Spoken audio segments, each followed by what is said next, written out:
Hello, everyone. I'm Traci Arieli, end of life doula and founder of Comforting Closure. Welcome to another episode. Have you ever thought about the stories that make up your life? The moments and the lessons that only you can share? Studies show that taking the time to reflect and document your life can have a profound impact, not only for you, but for the people you love. In fact, a recent review of 32 studies found that older adults who participate in life reviews experience dramatic improvements in life satisfaction and quality of life compared to those who didn't. Today, we're going to discuss the process of documenting your life. I'm so excited to welcome Matt Jacobson, the founder of LifeBooks. Matt's work helps people preserve their memories while creating something truly special for their loved ones. Together, we'll talk about why sharing your story matters, how it can deepen relationships, and ways to get started, even if it feels overwhelming. So grab a warm drink, settle in, and join us for the conversation. Matt, welcome, and thank you so much for being here today. Thank you for having me, Tracy. I'm excited to talk about legacy, talk about life books and my story. It's been a long time to get to this point, but I just feel grateful to finally bring life books to life and allowing families to participate in this timeless keepsake. It's it was all rooted from the purpose of wanting to ensure that my dad's story would never be forgotten. As I spoke to you about him, my dad was a single father who raised my brothers and I, and we worked in his mattress store every day. And it was until I went into college where he was diagnosed with cancer. And shortly after I left during my sophomore year abroad, I got the call to come home, and then I found myself in his footsteps working his mattress store. And when I got home and felt the weight that he had as I was working full time and then going to school full time, I understood the sacrifices he had given to my family to allow us to do the things that we have done, and not wanting those sacrifices to be lost or forgotten, to make sure that my nephew and niece, because that's how I thought about it with my nephew and niece, for them to know who their grandfather was, and not to grow up with him just being a few modest stories, is really why I created LifeBooks. So tell us, you got home, you got the call from when you're in school, please come home, dad's sick. And so you had to help him with the business while he was sick. And then he passed away. He passed away after I was working with him, and I went to Spain. I was there for 2 weeks. This was during 2020, so right when the COVID outbreak was going on. I didn't know if he was sick from COVID. I didn't know if it was the cancer had come back, but I got the call to just come home. And I was in Malaga at the time, so I went from one train to another train to the capital, from the capital back to the States, and like a like a sad movie, I saw my siblings at the terminal waiting for me, and that was kind of the unspoken confirmation that my dad was no longer with us. And the day later, we had the service because I had gotten there in the morning. The next day, we had a service, and then his funeral. And then I was in my dad's store with the keys in hand, and the entire family's responsibilities now just bestowed to myself. I did have an older brother, but he had to go back to Arizona to work to help his family, he to run his business. And then my other brother, I like to call him my older younger brother. He's kind of a knucklehead, but it was him and I really that took over my dad's store. And it was a lot because people would come in. The store had been open for 20 years at that point. So people were coming in for their second and third mattress saying, like, where's the old man? And you'd have to decide, do I tell them the truth? Do I lie? Do do I even answer? And the grief was so fresh. and you're just trying to put money in the account to pay all the outstanding bills that come along with a funeral service, a mortgage, rent, all the liabilities that were now under on my shoulders to take care of. Um, it was a lot, and I was driving home one night, and I was thinking about my grandfather that passed before I was born. I only know the guy by a few modest stories. Like, I don't know him at all. Who am I to share my grandfather with my kids?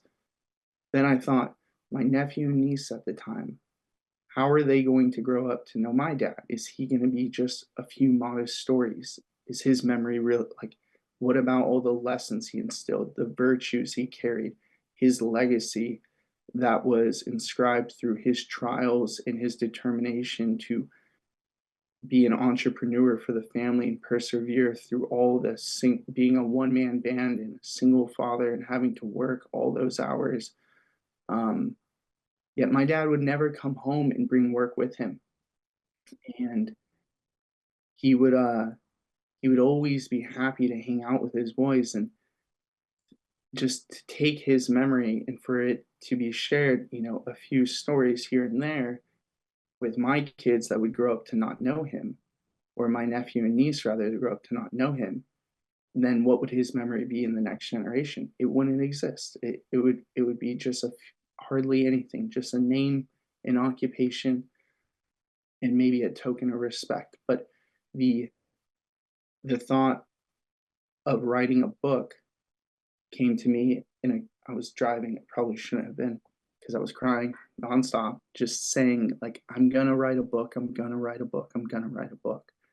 And then I thought how hard it is to write a book. I can't write a book. So then I thought, okay, well, what if I had my family members help? And then I thought, then I get to learn stories about him that I never knew. There wasn't anything like that out there online. There was no single platform for us to all write a book and have it actually printed and created with multi authors. And that's when I began just researching into, well, how does the startup world work? How do you create something like this? And that's kind of what started LifeBooks, and that was about 4.5 years ago now.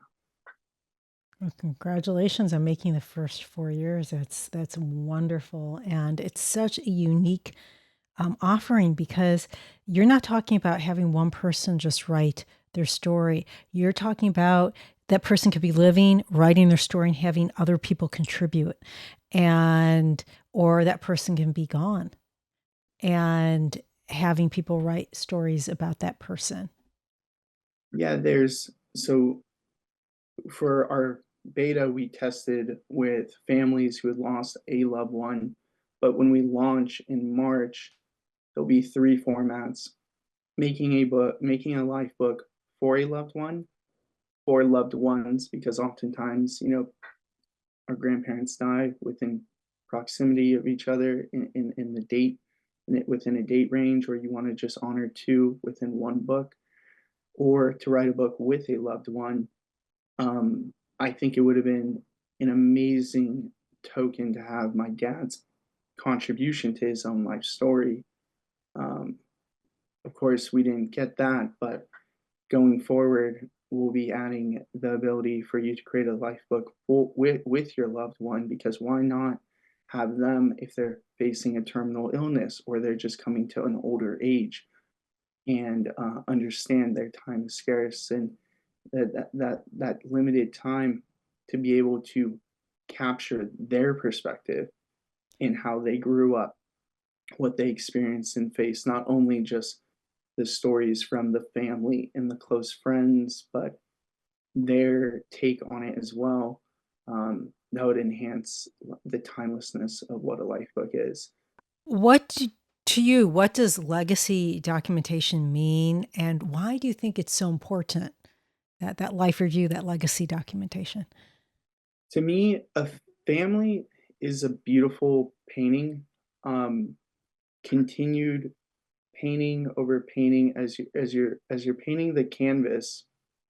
If you weren't to capture the legacy, then in a single generation or two, you're repainting the canvas white and you're starting all over again. Mm. And I think it's important to preserve family legacy. That how your family came to where they are is because of all the stories, all the sacrifices, all the hardship, all the practices that they had equipped and learned themselves with, that you can truly evolve as a family from having. To think of every generation, that painting more or less gets repainted and you're starting a new family and the anchors to the painting are now gone. It limits our it really limits our ability to progress. Like, you may be able to reflect about your great grandmother who had been through the same loss or the same divorce or the same bankruptcy or the same small business startup or the same college career path where everyone said she couldn't do it and she did it. But in a generation or two, those stories are gone, and now you have to be that painting. But I think LifeBooks is the ability to continue that painting and create what is a beautiful portrait of the family as there's ongoing strokes and splotches and what it can be versus what it would be without. LifeBooks always started to me as I wanted to make sure that my nephew and niece grew up to know who their grandfather was. And then selfishly, I wanted to learn stories about my dad that I didn't get. But now in recency, I've wanted it to be the seed that's planted for people to know they're not going to be forgotten. And with that, they're going to want to live and lead a better life for their family because they're going to be written in the book. I it's so interesting because yeah, just visited my parents in Chicago. They still live and they're in their 80s now. And it's been a struggle to have my father and my mother talk about themselves and tell these stories and to document these stories. And I told them that I don't know or I can't remember a lot about I remember my grandparents, but I don't know my grandparents' story. And I don't know my great grandparents. And once they are gone, if we don't document it, I have lost a part of myself, a part of my history. And um, their grandchildren and their great grandchildren, we lose a part of ourselves. I mean, I have pictures of great grandparents that I have no idea who they are. None. I mean, pictures of when they lived in Europe before they came over here. I have no idea who these people are, but they're part of me and it's lost. And there is a significant, I personally feel, maybe because I'm getting older, I don't know, but I personally feel that loss. So that documentation is not only for that person, but generationally. It really, you pass that on to people who are going to come after you. The the thought that to grow up without my dad's story after creating my dad's book, and at first it's difficult because you think you have to open up this door that was previously closed. And I told my family members this before I started writing, that first story is going to be hard. You're probably going to erase it. It's probably just going to be an emotional release. But then you're going to start to document and you're going to recognize the why, the purpose behind it. And you're going to think maybe these memories have faded away and I won't be able to write a story. But as you get started, it's like a good book. You can't put it down and new memories surface and details start to come back.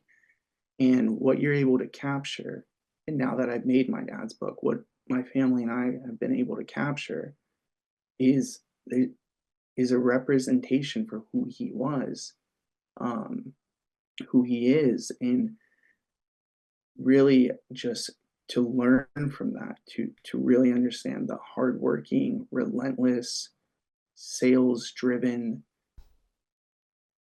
academic mind he was, it gives it gives me a sense of pride, like even more so than I had before. Like I know where I came from, and my kid will know where we came from because those are the cornerstones of the family.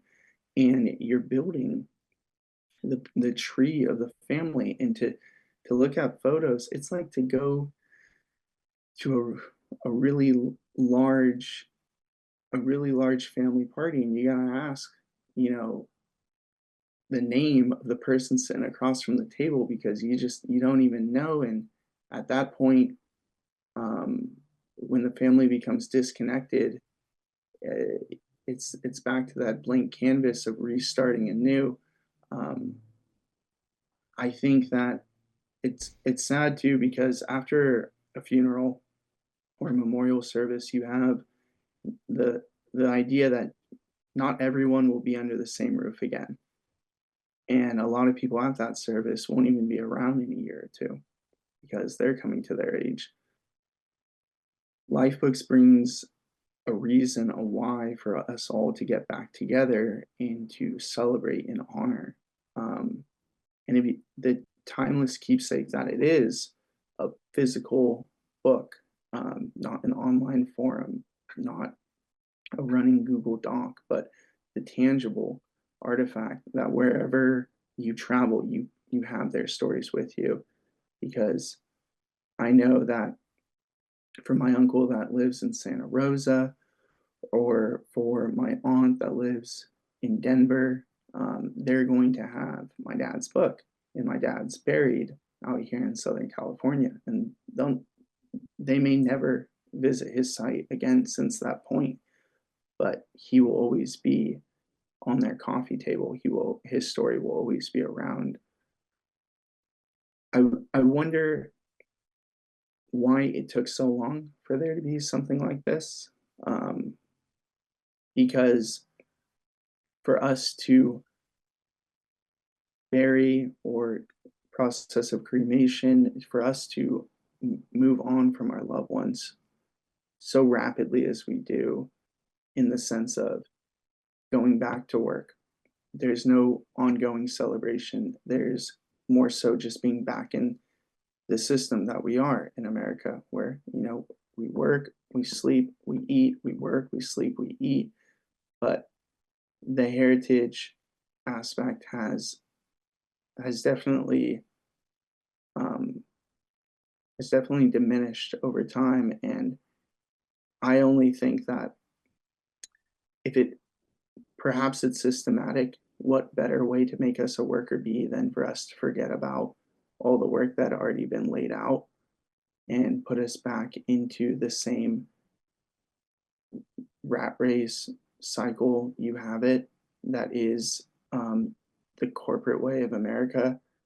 And it has become a really like a transactional economy in the grief industry, in the funeral industry.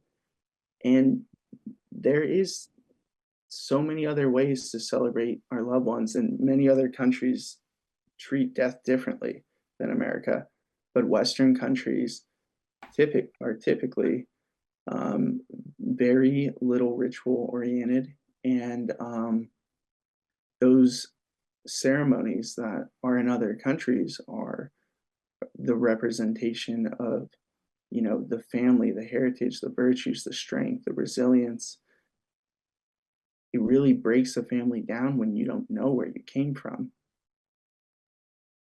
I think that in America, death, grief, they're so taboo to talk about. And it's really unfortunate. We do have a problem here that no one wants to talk about this stuff. And, in America, in corporate America, we get 3 days to grieve, and then we have to be back at work. I mean, most companies, at least up here in Silicon Valley, give you more than 3 days if your parent died or your spouse. But it is we do not know how to grieve, and the expectations that we have uh, for people who are grieving, you don't talk about it, and then you should be over it. It's been 6 months. Why aren't you over it? It's been a year. Why aren't you over it? And you don't get over it. It's not something that you get over or you should get over. You shouldn't be forgetting your loved one. That grief that you feel, that's part of that love story. And it just, we just don't do it. I mean, what we see on TV and in movies where people die and then you see someone break down for 2 minutes and then they get on with their life. So I think that, to your question, why don't we do a better job about it? It is that we don't know. We don't see how to do it well. I always thought of grief. One thing that's been out there is, it's the club that nobody wants to be a part of, but everyone has a membership to. That's common. I see grief as a new set of glasses. You're never gonna have 20/20 vision again, Yeah. and it's gonna take time for those lenses to adjust and for your eyes to correct. Um, but eventually they do, but the idea that you'll have 20/20 vision again, it's gone. You'll never see life the same as you had before. Um, Which is, I think, is a good thing. Quite honestly, I can tell you that since I started with this work, um, the value that I have and how I live life, my quality of life has increased so much than beforehand. I take in, everything is important, and I'm much more authentic because of it, because I know I have a limited amount of time. So I'm much more authentic with my conversations. Um, I don't have tolerance for not being authentic. I want to get back though to life review. And I know that when I'm working with clients, part of life review with the clients that I work with that are dying, it's that life review is an important part, an important step of aging and dying. Um, Almost every single person, client that I've worked with that is dying wants to do life review, wants to talk about who they are, who and their how they've come to the place they are. Why do you think that life review, documenting a person's life, brings about such healing and closure for individuals? or one to go over their life. Um, I think that the phenomenon as you get older, time moves faster because it's relative to the amount of time you spent on the planet. Um, to review and to go back, I think it goes back to the thought that you may be scared that these memories have faded away, that this time has already passed so fast, and then you begin to redocument and reorganize. Like, no, in the 70s I did X, in the 80s I did Y, in the 90s I did A, B, and C. Um, it all goes by so fast, but that's relative. You go through it and you understand, like, this there is a lot that happened, and there's a lot that I didn't do, but there's a lot I did do, and you gain a sense of appreciation for the life that you had spent. Now, I could imagine it being difficult for those who longed for more. We don't always have the time promise that we had hoped, and we don't always do what we had imagined, but what you leave behind, and how people live through you is how we have an eternal presence on this planet. And I think the life review allows you to reflect on the impact that you've had on individuals. And that's the most important thing, is your relationships, because that impact is really the focus of what stays true to this earth when you're gone is your impact. And recategorizing and refiling and understanding that impact is it brings a sense of closure. At least I would think if someone said, you have until next week, and I did a life review today, I would think about my impact on those around me. And I wouldn't think of, you know, how great of a cook I am, because then I think I'm not a great cook at all. But I would rather think, how have I been as a leader after taking over my dad's business, or how have I been um, a fearless entrepreneur in starting LifeBooks, and what seed that may plant. Those impacts, those are timeless. And I think life review is important in focusing on the impacts that you have in within relationships, and perhaps businesses that feed families and put food on the table, because that impact goes forever. Um, whether it's opportunities or just changing just the nature of what was, and to create something that is. Life review is definitely a fundamental practice in those later stages of one's life. I'm kind of curious. When you did your father's life review, how did that change the way that you viewed your father? Did it change the way that you view your father? Did it change the way that you viewed life and how you want to live it?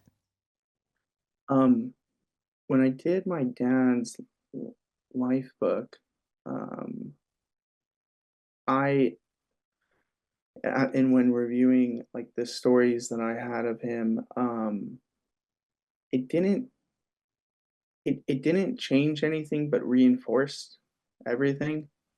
Um, my dad's life book was very healing in the sense that it it confirmed my why. And doing this, I wasn't 100% sure in the entire endeavor until I started writing my dad's book and recognizing the purpose. It was, of course, just a thought at first to write a book about my dad. But then when it got into the short story format and understanding the why behind his life book, um, to know that times at the mountains, or nights at the baseball games, or the trip to Mexico, or scuba diving with him, or learning how to play tennis, and or just being in the mattress store and seeing him sell and be shameless and running outside and chasing someone down and bringing them back in for a sale, always closing. For him to pull out, an atlas and try to connect with anyone from wherever they were from, um, it just reinforced the utmost character that the outstanding character that my dad had. His wisdom, his strength, his determination, his family oriented values just are exuded through those stories. And anyone in my family that reads them, they're not, it's life books. It's not a sad story. These are the stories. These are every story. And to be able to capture them, as I was reading stories in the 70s that my uncle had written far before I was born, getting his younger life detailed, and understanding how he was like when he was in his 20s and 30s, um, it just encapsulates who that person is. And to know that it's no different than an older version of his younger self, and he was always that outstanding man. It just reinforces the why. The reason why we're doing this is so that the next generation knows his story, and that they can grow themselves from learning where they came from. It's been I even when writing, I would tell my uncle because my brother was trying to commission pieces to my uncle, like, "Hey, write about this, write about that." I told my uncle because he was uncertain, even if you try to start writing about a certain subject, you'll find yourself with a title and write about something completely different. And that's just how it's gonna go. And however it comes out organically, it comes out. And we're not professional writers. It is what it is, but it's better than nothing. I, and that's interesting. How do you coax people to write? People are so afraid of writing. They're afraid of writing, like the perfectionism in people. I don't know if it's just because we live in such a fast-paced world. I remember talking about it with a friend of mine about how I write a blog. And a lot of time when I write a blog for another website, I won't do it on computer. I will actually longhand it. I will brainstorm, do a mind map, and then I actually will physically write it because I found myself when I started typing it from my years in corporate America, when we typed, we had to get everything perfect. When you write an email, you have to get perfect on the first try because you have to get it out. Um, so it slowed me down to longhand it. But that sense of perfectionism is so ingrained into our culture. How do you get people over that fear? The the unique thing that wasn't around in 2020 when I started with this idea that's now just extremely relevant is AI.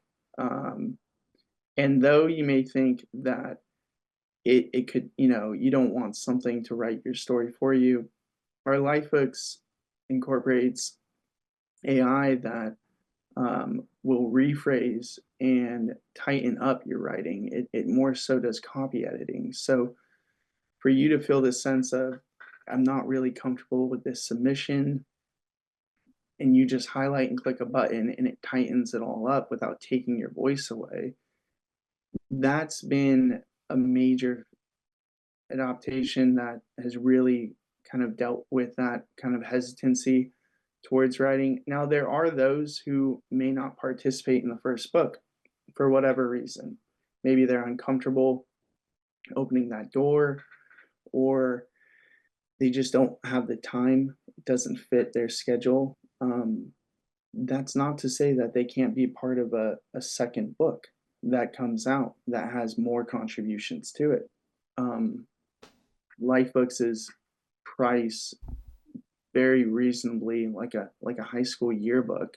Mm. Less than a set of flowers would be shipped to anyone's funeral, and it's a timeless artifact. So for my family, there's a few members that didn't participate for whatever reason, but I know once they see the physical book in print and they will be reminded of, and they read the stories, they will be reminded of the fact that they had stories to tell that they get to introduce. And I'm confident that they'll be swayed into jumping on board and contributing to maybe a second volume that's to come out. Um, and there's no cost to continue writing. So why would you not add more stories, as you'll have something come to mind and maybe two more people want to introduce their three or four stories. It just makes for a more cohesive, just more, just a better detail of that one of one's life. Um, Initially, we created kind of a contribution schedule, so people got assigned a number of stories, and that's been really helpful to know that you're only being asked to write two stories or three stories. Or for my brother, I assigned him eight stories. Um, but we had a user who, she couldn't get her family to participate for whatever reasons. The passing had been 9 years past. She wrote 23 stories by herself, Wow.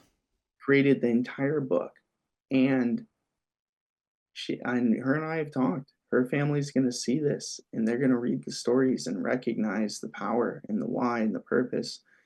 And she already said, like, lock me in for a second copy. They're Mhm. going to be reading my book of my loved one. And um, that there are more stories to come.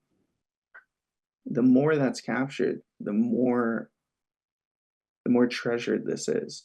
So as soon as people get behind the purpose and the why, that's when the floodgates open. Um, I'm really excited to have my dad's book finally because there are three members of the family that I'm gonna send them a book regardless. And they didn't participate, but I'm gonna get their participation because I'm gonna get those stories that they have. Mhm. Because I treasure them and I know they do too. But it's difficult. It is difficult. The door was recently closed. They don't want to reopen it. Loss is very hard, but absence is much harder. Um, I, I profoundly believe that the power of life books to keep that memory timeless. It's going to be something that's read for generations.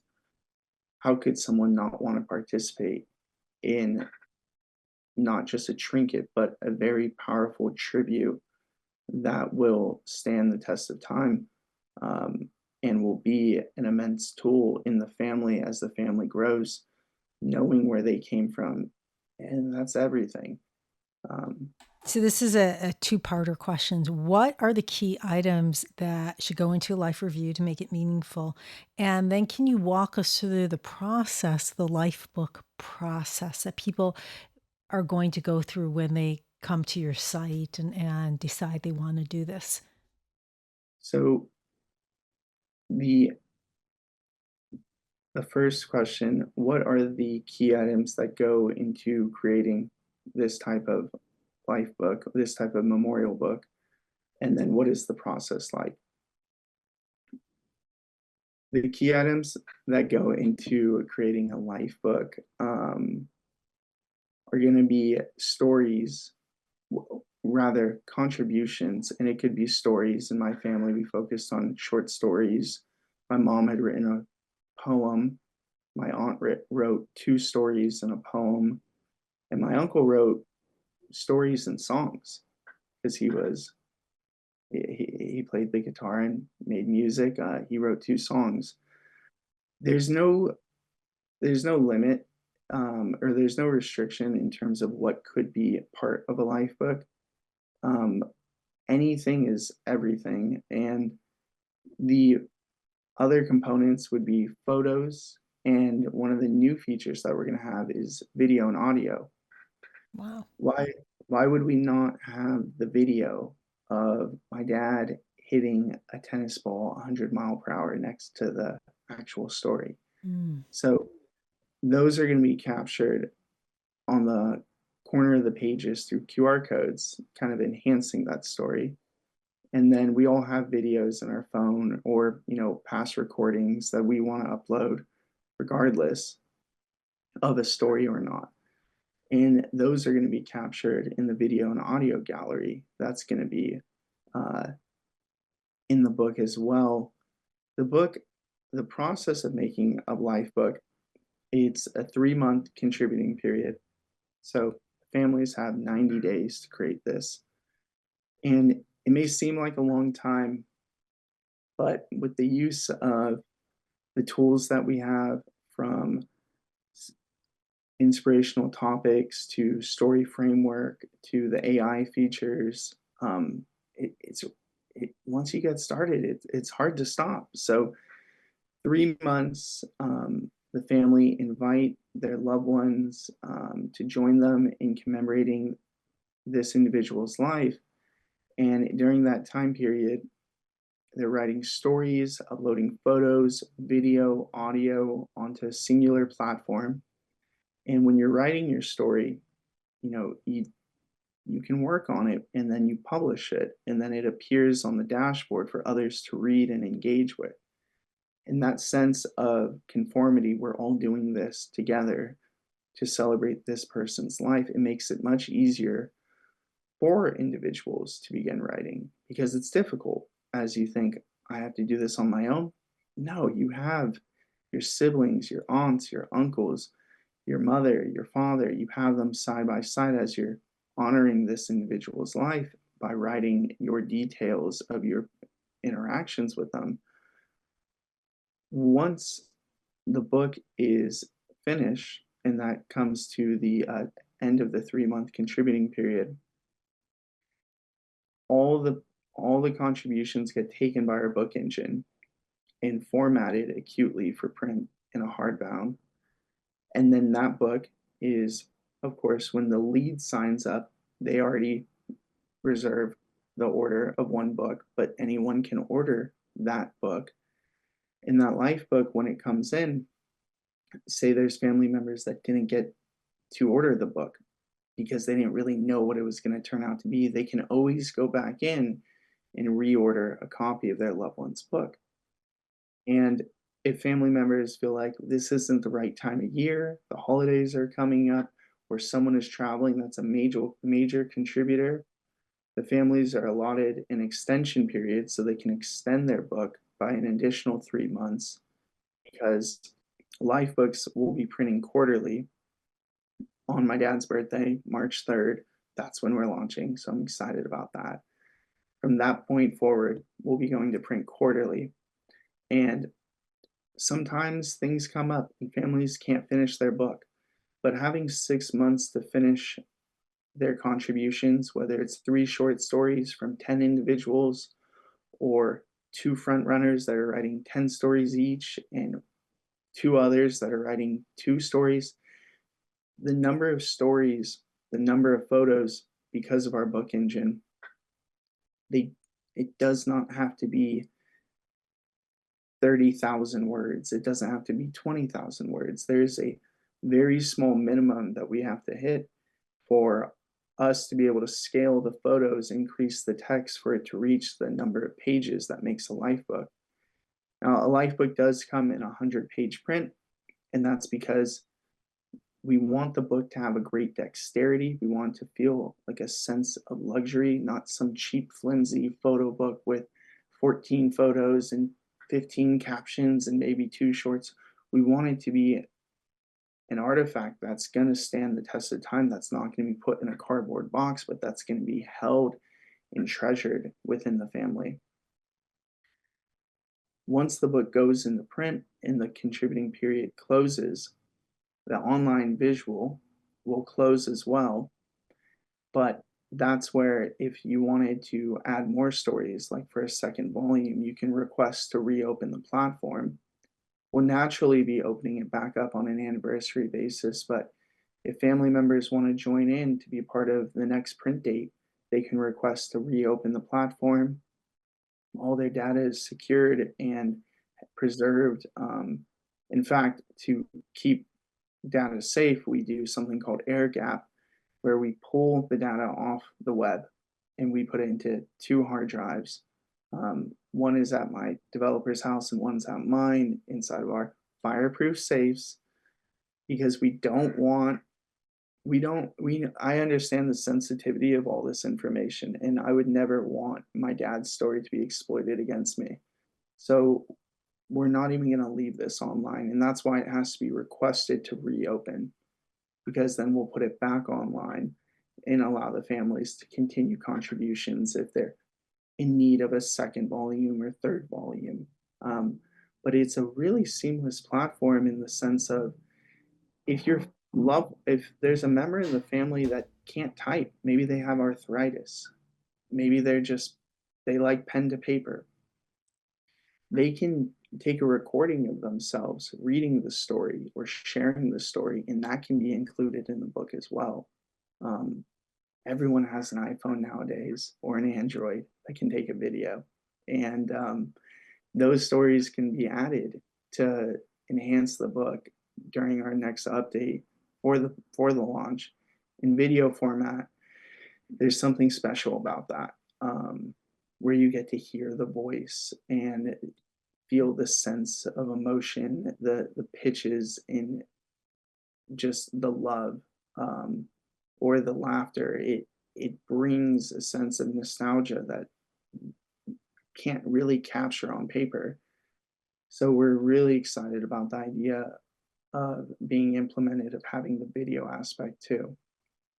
In going through the process yourself, was there anything that surprised you about the process that you just did not expect? And from either you doing it or maybe from a family member, was there like what surprised you? The biggest thing that surprised me is time after time I'd start with the title and write something completely different every time.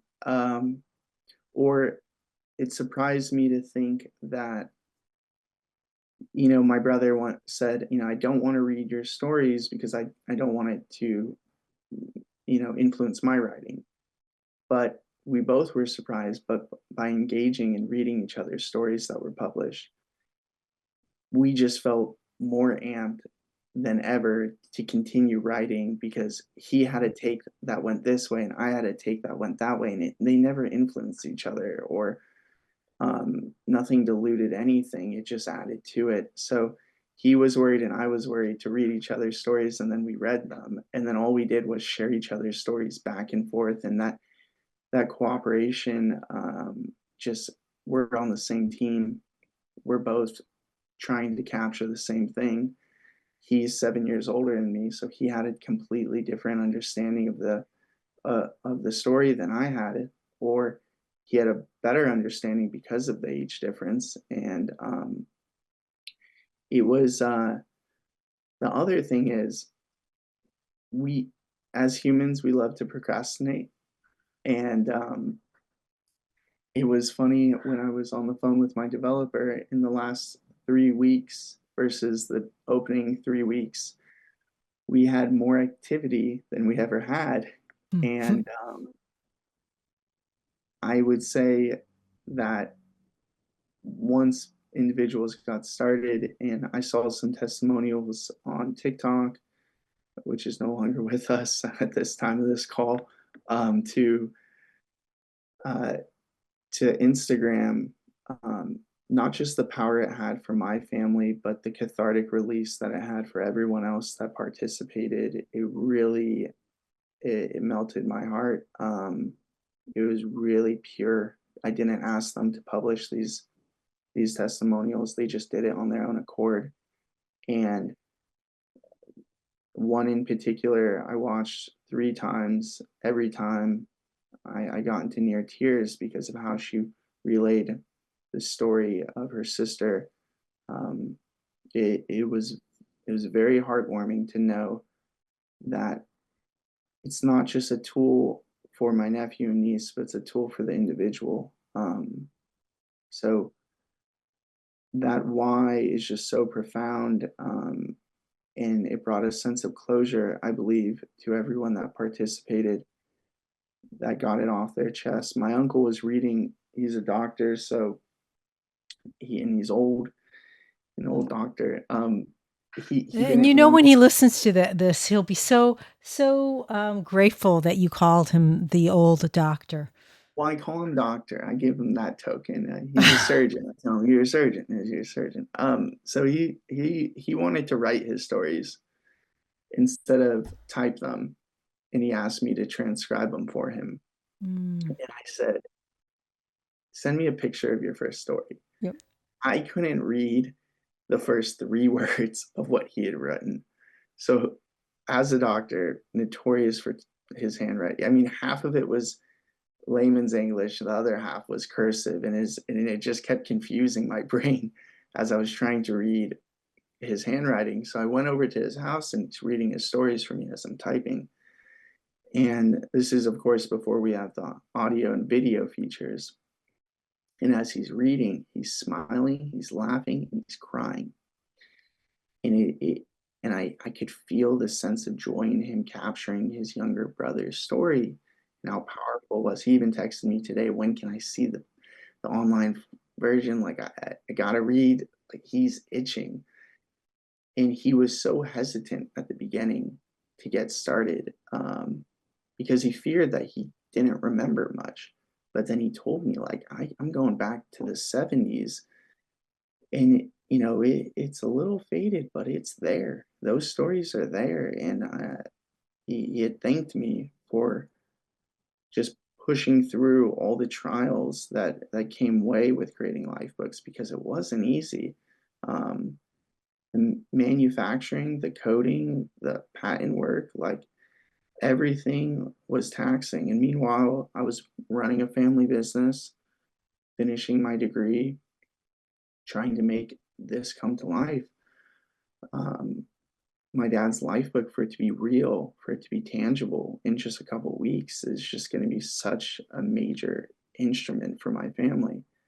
Um, and it was just an instrument for all of us as individuals to be able to participate. Not one of us wrote and didn't cry. Expect to cry. It's okay. Um, but you're not crying of sadness. You're crying of the immense, like the happiness of those stories that they brought, the joy that it brought. It sucks. Nothing's worse than loss in all forms.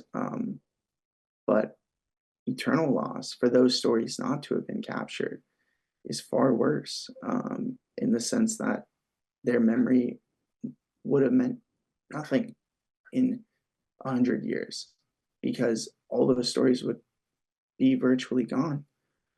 Um, so a lot of things surprised me, but I guess the greatest thing that surprised me is my why being for my nephew and niece turned into, for me, just, I didn't understand how therapeutic this would be to capture my dad's stories, and not just for me, but others, and creating their life books for their loved ones. Or my uncle, who's a very stoic surgeon, poised, modest individual, for him to be laughing and crying at the same time with me at the table, like that one hit. That was hard to type, but um, I know how much he loved capturing my dad's stories, and I know how much he hesitated to start.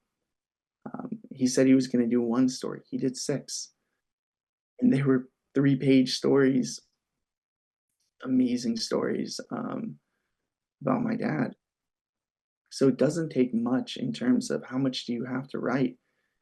If you gather 3, 4, 6 individuals and they write a few stories, and you upload, 30 to 100 plus photos, you have a book. You have what is a commemorative memorial book. And it's a very, very releasing your mind, that it's an amazing feeling that you get from your mind to release those onto canvas. Um, I like, even if life books didn't become a thing, I still would have done this, Mm. because of how powerful it was. If this is the last question, if there's one thing you hope people take away from our conversation today, what would it be? Don't hesitate, in the sense of thinking that you're going to be stuck in a sad boat when you're writing a life book. Like, that's that's a sense of restraint that takes you away from the amount of love and joy that you're going to feel from creating this. It it is difficult to open that door, but it's like a good book. The first page, you're not in it. Second page, you're starting to get the context, and then third, fourth, you're 6 chapters in, and you can't wait to finish the book. Mm. um, it's hard to get started, but it's even harder to stop. um, LifeBooks is timeless. It is forever going to be in the family. That celebrated memory, remind yourself of the why when you hesitate. It's all about the why, and your loved one's story absolutely deserves to be remembered, and there's no reason it should be forgotten. And there's no more powerful tool than the timeless tool of telling a story. Um, that's how we remember all things that are great, is through story.